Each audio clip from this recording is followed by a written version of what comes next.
Delium was a sanctuary not far distant from Chalcis. Because he had thus begun the war against Rome with an act of sacrilege, the king was vilified by the Greeks, and Flamininus, who was then at Corinth, called upon all men and gods to bear him witness that the first act of aggression in the war had been committed by the king. Antiochus established his winter quarters at Demetrius. Being now more than 50 years old, he neglected to make preparations for the war, but having fallen in love with a beautiful maiden, whiled away the time in celebrating his marriage to her, and held brilliant assemblies and festivals. By this behavior, he not only ruined himself, body and mind, but also demoralized his army. Indeed, his soldiers, after passing the whole winter in ease and soft living, acquitted themselves poorly when confronted with scarcity, being unable to endure thirst or other hardship. In consequence, some would fall ill and others, straggling on the march, became widely separated from their formation. King Antiochus, learning that the cities of Thessaly had gone over to the Romans, that his Asiatic forces were slow in arriving, and that the Aetolians were negligent and full of excuses, was deeply distressed. He was, in consequence, angry with those who, on the strength of the Aetolian alliance, had induced him to embark upon a war for which he was not prepared. For Hannibal, however, who had held the contrary opinion, he was now filled with admiration and pinned all his hopes upon him. Whereas previously he had been disposed to regard him with suspicion, he now looked upon Hannibal as a most trustworthy friend and followed his advice in all matters. As to the Aetolians, from whom an embassy had come to discuss terms of peace, the Senate decided that they must either place themselves at the discretion of the Romans or pay Rome at once 1,000 talents of silver. The Aetolians, who because of the severity of the reply refused to accede to these demands, were thoroughly alarmed and found themselves in grave danger, for their zealous support of the king had plunged them into hopeless difficulty, and there was no way out of their troubles. Humbled by his defeat, Antiochus decided to withdraw from Europe and to concentrate on the defense of Asia. He ordered the inhabitants of Lysimachia to abandon their city one and all and find residence in the cities of Asia. It was the universal opinion that this was a foolish plan, and that he had thereby abandoned to the enemy without a struggle a city most conveniently situated to prevent them from bringing their forces over from Europe into Asia. The sequel of events fully confirmed this judgment, since Scipio, on finding the city deserted, gained a gratuitous success by occupying it. In warfare, a ready supply of money is needed, as the familiar proverb has it, the sister of success, since he who is well provided with money never lacks men able to fight. So, for example, the Carthaginians recently brought the Romans to the brink of disaster, yet it was not with an army of citizens that they won their victories in those great engagements, but by the great number of their mercenary soldiers. An abundance of foreign troops is, in fact, very advantageous to the side that employs them, and very formidable to the enemy, inasmuch as the employers bring together at trifling cost men to do battle in their behalf, while citizen soldiers, even if victorious, are nevertheless promptly faced with a fresh crop of opponents. In the case of citizen armies, a single defeat spells complete disaster, but in the case of mercenaries, however many times they suffer defeat, nonetheless the employers maintain their forces intact as long as their money lasts. It is not, however, the custom of the Romans to employ mercenaries, nor have they sufficient resources. As a general rule, soldiers follow the example set by their commanders. Antiochus, having swiftly reaped the reward of his own folly, learned at the cost of great misfortunes not to let success turn his head. Antiochus, on learning that the Romans had crossed to Asia, sent Heraclides of Byzantium to the consul to sue for peace, offering to pay half the costs of the war, and also to give up the cities of Lampsacus, Smyrna, and Alexandria, which had, it was thought, been responsible for bringing on the conflict. Of the Greek cities in Asia, these were, in fact, the first to dispatch embassies to the Senate, invoking its aid in behalf of their independence. Antiochus, in addition, offered Publius Scipio, the senior member of the Senate, the return of his son without ransom. He had taken him prisoner during his stay on Euboea, and a large sum of money as well, if only he would give his support to the proposed peace. Scipio replied that he would be grateful to the king for the release of his son, but that there was no need of a large sum of money besides. In return for this kindness, however, He advised Antiochus not to engage the Romans in battle now that he had had a sample of their prowess. Antiochus, however, finding the Roman unjustifiably harsh, rejected his counter-proposal. With an eye to the surprises of fortune, Antiochus deemed it advantageous to release Scipio's son, and accordingly decked him out in rich array and sent him back. Chap. 9. See below, after Chap. 10. Antiochus, abandoning the conflict in despair, dispatched an embassy to the consul, requesting pardon for his errors and the granting of peace on whatever terms possible. The consul, adhering to the traditional Roman policy of fair dealing and moved by the appeals of his brother Publius, granted peace on the following terms. The king must withdraw in favor of the Romans from Europe and from the territory on this side, Taurus and the cities and nations included therein.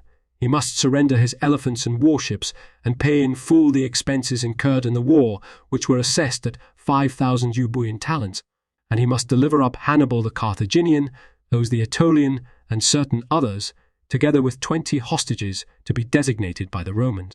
In his desire for peace, Antiochus accepted all the conditions and brought the fighting to a close. At Rome, before the defeat of Antiochus, the envoys from Aetolia, on being brought before the Senate, said not a word of their own shortcomings, but spoke at length of their service to Rome. A member of the Senate thereupon arose and asked the envoys whether or not the Aetolians were willing to put themselves in the hands of the Roman people. When the envoys made no reply, the Senate, assuming that the Aetolians still had their hopes pinned on Antiochus, sent them empty-handed back to Greece. Chap. 10. See above after Chap. 8. After the defeat of Antiochus, envoys presented themselves from all the cities and principalities of Asia, some suing for independence, others for a return for their good services to Rome in the common struggle against Antiochus. The Senate intimated to one and all that they had good reason to hope, and announced the dispatch of 10 legates to Asia, who together with the generals in the field were to settle all matter.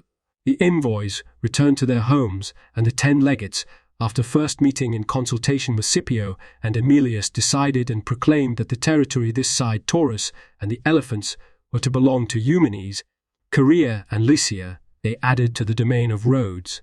The cities that had previously paid tribute to Eumenes were to be subject to Eumenes, and any that still paid tribute to Antiochus were relieved of all obligation. Gnaeus Manlius, the proconsul, when approached by envoys from the Galatians seeking an end to hostilities, replied that he would make a treaty of peace with them only when their kings appeared before him in person. Manlius proceeded to Lycaonia and received from Antiochus the grain that was due and the annual payment of 1,000 talents stipulated in the agreement. Marcus Furius, who while praetor violated the rights of the Ligurian allies, met with fitting punishment. For coming among the Cenomani, ostensibly as a friend, and without having grounds for complaint against them, he deprived them of their arms. The consul, however, learning of the incident, restored the arms and imposed a fine on Marcus. Antiochus pressed for funds, and hearing that the temple of Bel and Elymas had a large store of silver and gold derived from the dedications, resolved to pillage it. He proceeded to Elymas and, after accusing the inhabitants of initiating hostilities, pillaged the temple, but though he amassed much wealth, he speedily received meet punishment from the gods. Philip upbraided the Thessalians for reviling their former masters, now that by the favor of Rome they had unexpectedly gained their freedom. They were not aware, he said, that the Macedonian sun had not yet altogether set.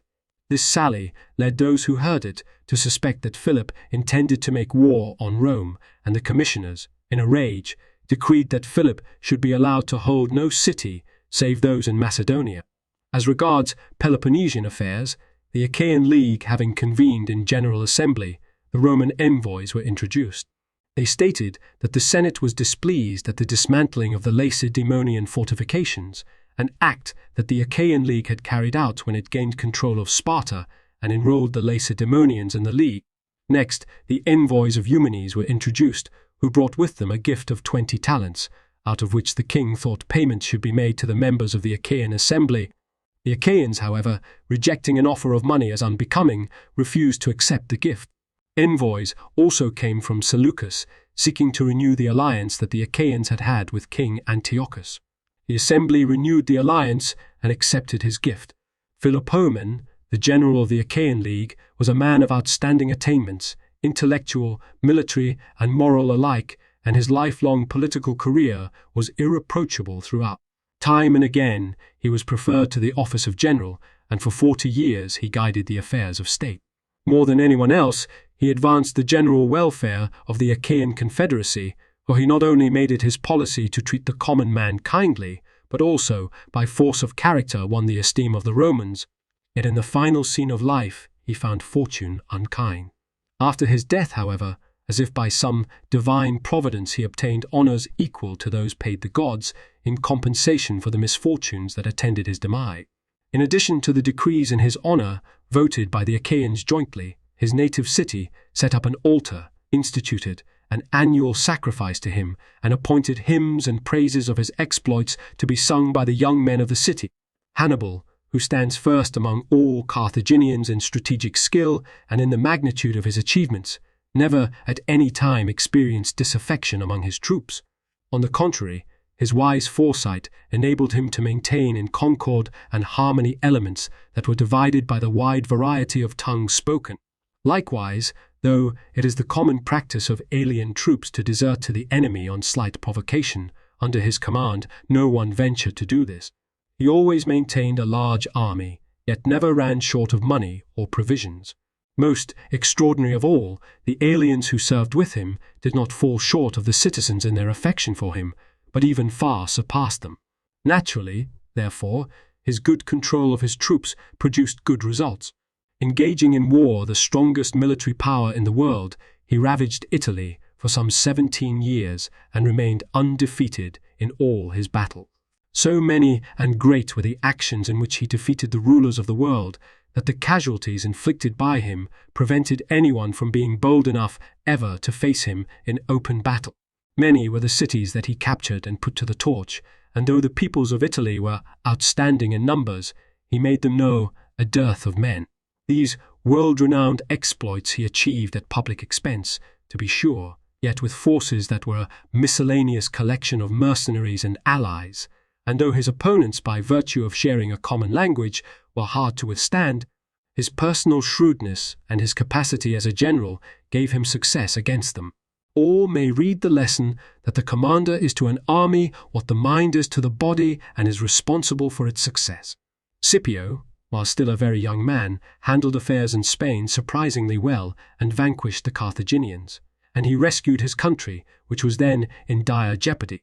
For that Hannibal, whom no one had ever defeated, he forced by artful planning, without battle or risk, to withdraw from Italy.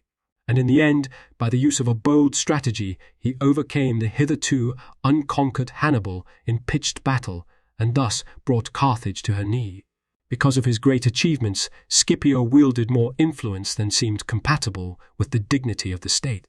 Once, for example, being charged with an offense punishable by painful death, he said only, when it was his turn to speak, that it ill-behooved Romans to cast a vote against the man to whom his very accusers owed their enjoyment of the right to speak freely.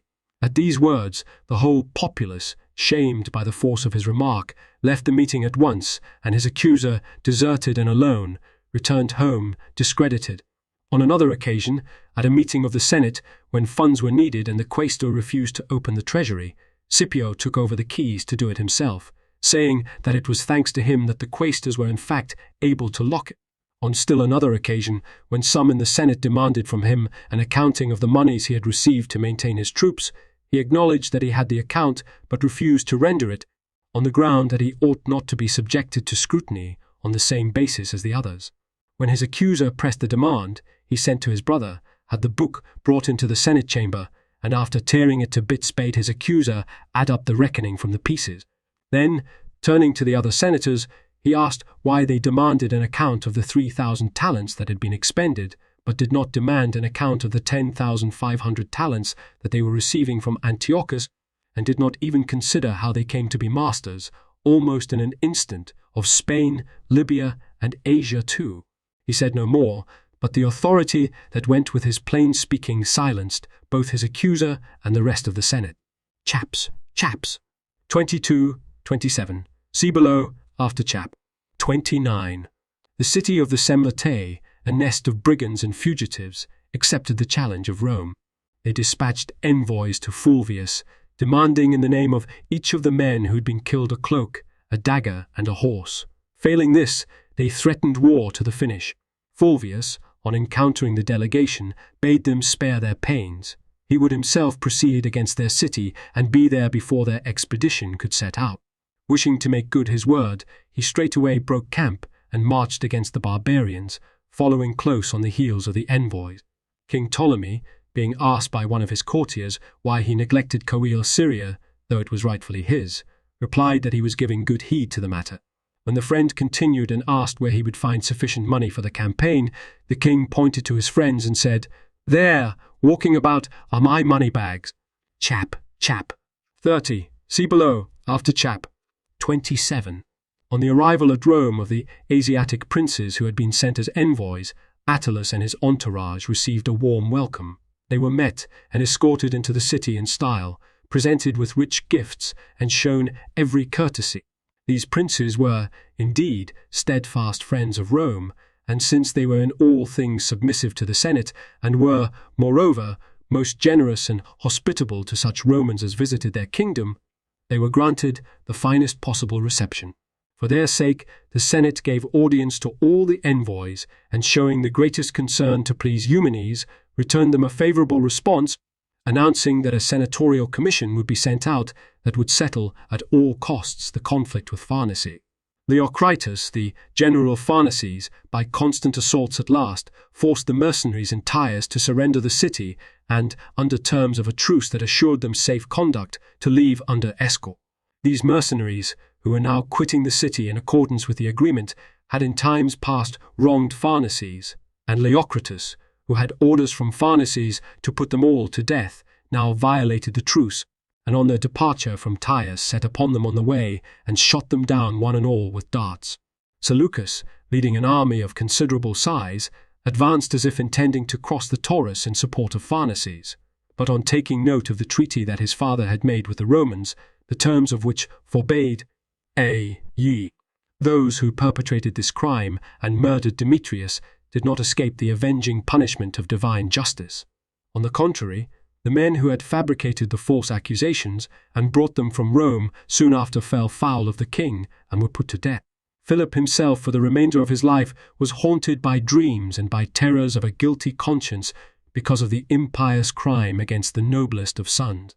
He survived less than 2 years, succumbing to the burden of an incurable sorrow. Perseus, finally, the chief controver of all the villainy, was defeated by the Romans and fled to Samothrace, but his claim as a suppliant of the most pure gods was invalidated by the monstrous impiety that he had perpetrated against his brother. Tiberius Gracchus, the praetor, prosecuted the war with vigor. Indeed, while still a young man, he surpassed all his contemporaries in courage and intelligence, and since his abilities commanded admiration and showed great hopes for the future, he enjoyed a reputation that greatly distinguished him among his contemporaries. Aemilius the consul, who also became Patronus, was a man of noble birth and handsome appearance, and was, in addition, gifted with superior intelligence. As a result, his country honored him with all its high magistracies, while he, for his part, continued throughout his lifetime to win men's praise and provided for his own good repute after death along with the welfare of his country. Chaps. 28-29. See above, after chap. 21. The political aims of Perseus were the same as those of his father, but since he wished to keep this from the Romans, he sent ambassadors to Rome to renew his father's treaty of alliance and friendship. The Senate, though aware of nearly all that was happening, nevertheless renewed the alliance, thereby deceiving the deceiver on his own ground. Our concerns are advanced less by fear and force of arms than by moderation towards the defeated. So, for example, when Nous was handed over and the Senate had him in their power, they behaved magnanimously and acquitted him on all charges. Antiochus, on first succeeding to the throne, embarked upon a quixotic mode of life foreign to other monarchs. To begin with, he would often slip out of the palace without informing his courtiers and wander at random about the city with 1 or 2 companions. Next, he took pride in stooping to the company of common people, no matter where, and in drinking with visiting foreigners of the meanest stamp. In general, if he learned that any young men were foregathering at an early hour, he would suddenly appear at the party with a fife and other music, so that in their astonishment some of the commoners who were guests would take to their heels and others be struck dumb with fear. Finally, he would at times put off his royal garb, and wrapping himself in a toga, as he had seen candidates for office do at Rome, would accost the citizens, saluting and embracing them one by one, and ask them to give him their vote, now for the office of aedile, and again for that of tribune. Upon being elected, he would sit on an ivory chair, and in the Roman fashion listen to the opposing arguments in ordinary cases of contract. He did this with such close attention and zeal that all men of refinement were perplexed about him, some ascribing his behaviour to artless simplicity, others to folly, and some to madness. The cancelling of debts in Aetolia was emulated in Thessaly, and factional strife and disorder broke out in every city. The Senate assumed that Perseus was at the bottom of this turmoil, and reported to his envoys that while they would drop all the other charges against him, the expulsion of Abrupoles the Thracian from his kingdom was an act that, they insisted, Perseus must rectify. Harpalus, the ambassador of Perseus, made no reply. The Senate, after allowing Eumenes the honour of an ivory curule chair and granting him other kindly marks of favour, dispatched him on his way to Asia. When, following the attempt upon Eumenes' life, the rumour reached Pergamum that he was dead, Attalus made short work of wooing the queen. Yet Eumenes on his return took no notice, greeted his brother warmly, and was as friendly as before. The law editor's notes: one here, in the sacred precinct of Apollo, the soldiers of Antiochus surprised and all but annihilated a body of 500 Romans, c. Livy 35.50, 51. T. Quintius Flamininus, the victor of Cynocephalae, 197 BCE, was a member of the commission sent to Greece to oppose Aetolian influence and rally the Greeks against Antiochus, Livy 35.23. 2. Polybius 20.8 and Livy 36.11 identify the bride as a Chalcidian, the daughter of Cleoptolemus, and place the scene of the wedding at Chalcis, whither Antiochus had proceeded from Demetrias in the Thessaly. 3. Or perhaps on the march. See critical note.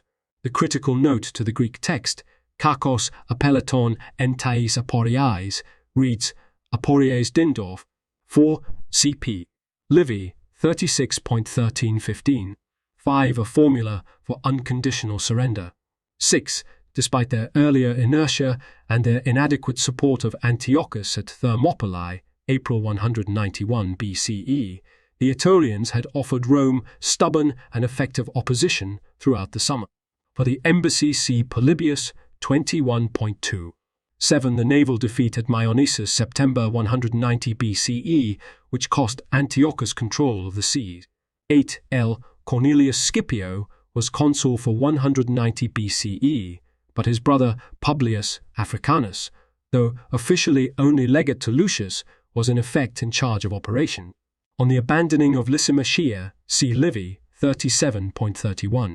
9. Literally, companion. Dindorf, immense to read. Money is the sinews of war. If, as seems likely, this passage is from a speech encouraging Antiochus to make war on Rome, CP Livy 35.17-18, it probably belongs at the end of Book 28 or at the beginning of Book 29. 10. On this and the following excerpt, Cp. Polybius 21.13-15 and Livy 37.34-36. 11. Alexandria Troas. 12 various stories were current as to the occasion and place of his capture, Livy 37.34-5-6. 13. The king was at Thyatira. P. Scipio now lay ill at Elea, Livy 37.37. 14. Though retaining Dindorf's numbering of chapters 10 and 9, I have restored the order in which they appear in the Excerpta de Legation Bius. The embassy of Chap. 10 is clearly that which immediately followed on the Battle of Magnesia, Cp. Polybius 21.16-17, Livy 37.45, and hence falls early in 189 BC. 15. Asia, north and west of the Taurus Mountains. 16. Livy 37.49 also relates the incident, which he sets in the consular year 189 after his account of the Battle of Magnesia, but before certain news of the battle reached Rome, Livy 37.51. 8. Probably Diodorus also completed the story of Antiochus and then reverted to Aetolian affairs. 17. The text is suspect and has probably been abridged. If it is to be trusted, the consultation with Scipio and Aemilius must have occurred after the two latter had returned to Rome. For the Scipio, see Polybius 20, 1.24, 1617. Aemilius is probably L. Aemilius Regillus, the victor of Myonnesus. He and L. Scipio were each granted a triumph. Livy 37.58-59. For the Asiatic embassies to Rome, see Polybius 21.18-24, Livy 37.52-56. For the final awards of the Commission of 10, delivered at Apamea, see Polybius 21.45, Livy 38.38.39. 18. Possibly a mistake for Attalus. See Polybius 21.45-2. 19. Sheen. Manlius Vulso, consul in 189 BCE, who succeeded L. Scipio in the Asiatic command.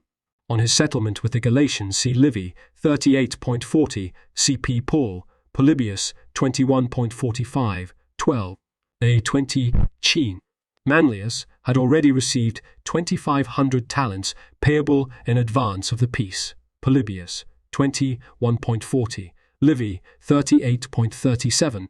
As Aeneas went north after the sessions at Apamea, the present passage may refer to his brother Lucius, who was sent to Syria to exact the oath from Antiochus. Polybius 21.43. 21. M. Furius Crassipes. The text reads Fulvius, but see Livy 39.3 and 38.42, 4. 22. M. Aemilius Lepidus. 23. Key P. Book 28.3. 24. The subject is omitted in the text. As a result of complaints that Philip was not observing the conditions of the peace, a commission of 3 was sent out to settle the matter. The hearings were held at Tempe. For the context of Philip's remark, see Livy 39.26. 25. As noted by Aimard, Les Assemblies de la Confédération Achaïenne, 1938, 156, nor this passage depends directly upon Polybius 22.79. The major discrepancies he charges perhaps too severely to the carelessness of Diodorus himself rather than to his excerptor. 26. Seleucus of Philopator, who came to the throne in 187 BCE, Polybius 22.913, states that his offer of a fleet of ships was, for the present, declined. 27. Diodorus, following Polybius 23.1214, marks the nearly simultaneous deaths of Philopoemen, Hannibal, and Scipio Africanus, with set eulogies of the three men. Philopoemen died in 182, Hannibal in 183 or 182, and Scipio in 184 BCE.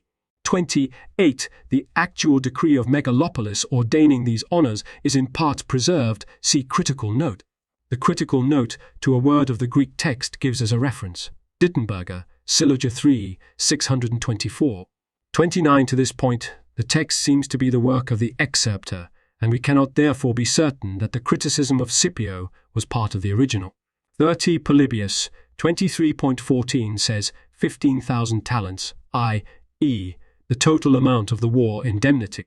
The incident in the Senate is probably to be dated to 187 BCE in connection with the attacks of the two Petiliae on the Scipios, CPE. Livy 38.50-55, and, for the date, Broughton, Magistrates of the Roman Republic, I. 370, No. 4. 31. Dindorf's arrangement has been modified by transferring chapters 28 and 29 to this point. The present arrangement is equally consistent with the order of the fragments in the Constantinian collections and improves the chronological sequence. Q. Fulvius Q.F. Flaccus, the consul of 179 BCE, was sent as praetor to Hither Spain in 182 and remained there until 182 BC, For the present story, not in Livy, see Appian, Hist. 42, who calls the city Complega. The possibility raised by Dindorf that the episode might belong to Fulvius's Ligurian campaign of 179 BCE, the place being identified as Seminellum, need no longer be considered. 32. Ptolemy v. Epiphanes. Coele Syria had been in the hands of the Seleucids since 200 BCE. St. Jerome, in Dan, 11.20, quoting the story from Porphyrius, adds that the remark led to the poisoning of the king by those who feared the confiscation of their wealth.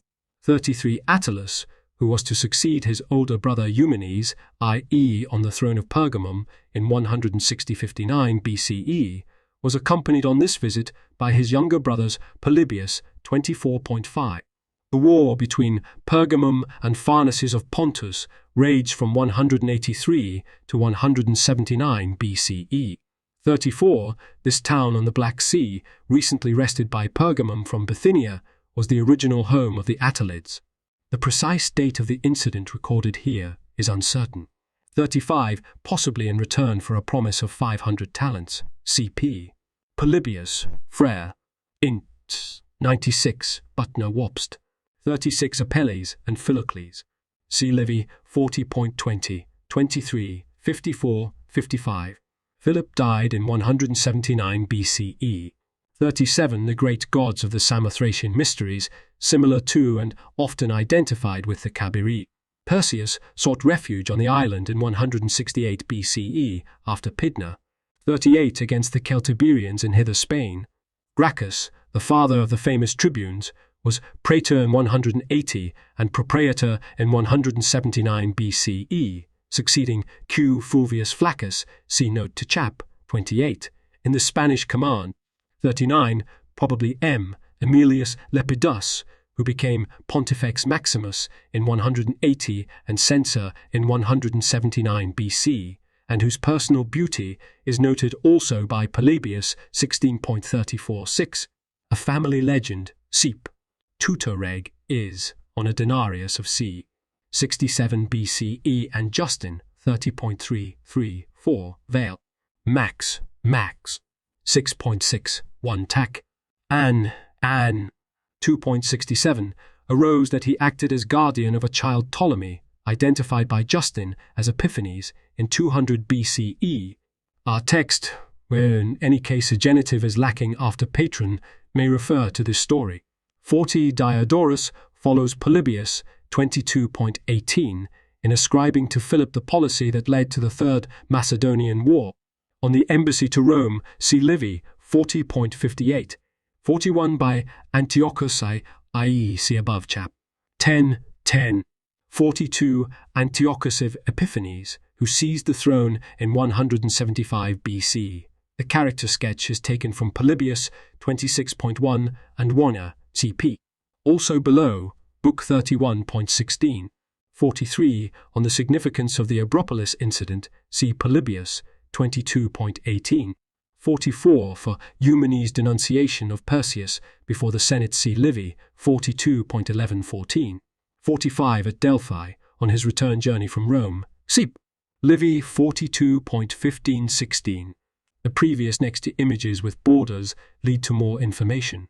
The thicker the border, the more information. Details here, up to Diodorus, classical texts, Lacuscurtius. Home. A page or image on this site is in the public domain only if its URL has a total of 1 asterisk. If the URL has 2 asterisks, the item is copyright someone else and used by permission or fair use.